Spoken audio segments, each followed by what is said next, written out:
Je lui réserve un comité d'accueil quand elle va arriver au Maroc. Je vais la mettre dans un bordel pour militaires au fin fond du sud marocain. À 23 ans, Aïcha prend la parole pour la première fois.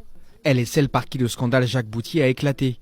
Car c'est elle qui a déposé plainte en 2022 contre l'ancien PDG du groupe ASU 2000 pour des faits de viol et de traite d'êtres humains, notamment lorsqu'elle était mineure. Aujourd'hui, la jeune femme est toujours traumatisée. J'ai des angoisses, je fais des crises. Entre 2016 et 2022, alors qu'elle arrive du Maroc sans papier et vit dans la précarité, Aïcha est présentée à Jacques Boutier.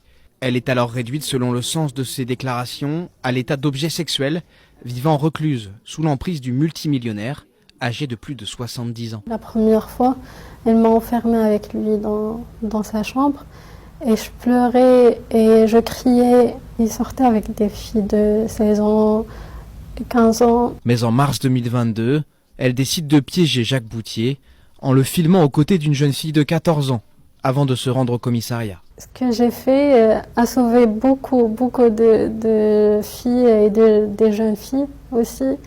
Et je suis fière, vraiment, aujourd'hui, je suis fière. Mis en examen notamment pour le viol d'une mineure en situation irrégulière, Jacques Boutier ne semble parfois pas mesurer la gravité des faits qui lui sont reprochés. J'aurais dû me débrouiller pour que la plaignante puisse avoir plus rapidement une carte de séjour. Ma faute, c'est de l'avoir installée dans un confort matériel.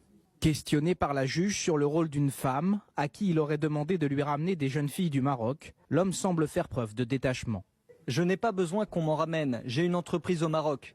J'ai dit une bêtise? Je vois la tête de mon avocate. Alors qu'il est encore en liberté, Jacques Boutier est placé sur écoute par les enquêteurs.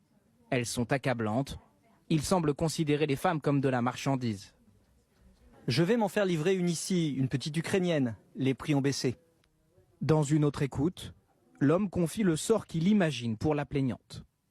Je lui réserve un comité d'accueil quand elle va arriver au Maroc. Je vais la mettre dans un bordel pour militaires au fin fond du sud marocain. Pour viol sur mineur de plus de 15 ans, Jacques Boutier encourt jusqu'à 15 ans de réclusion criminelle. On en vient à l'affaire ASU 2000. Hier, la justice marocaine a condamné 7 des collaborateurs de l'ancien PDG Jacques Boutier à des peines allant de 4 à 10 ans de prison ferme. Ils étaient notamment poursuivis pour traite d'êtres humains et harcèlement sexuel. Premier verdict, mais l'affaire n'est peut-être pas terminée, comme nous l'explique notre correspondante au Maroc, Maud Ninov.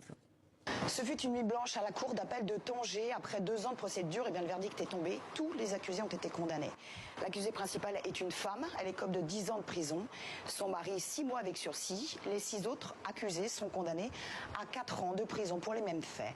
Alors il s'agit de traite d'êtres humains, de harcèlement sexuel, d'incitation à la débauche et de non-dénonciation d'un crime. Ces faits ont été commis dans une succursale à Tanger du groupe ASU 2000, alors dirigé à l'époque par Jacques Boutier. La justice marocaine a demandé des dédommagements pour les 6 victimes à hauteur de 100 000 dirhams, un peu plus de 9 000 euros.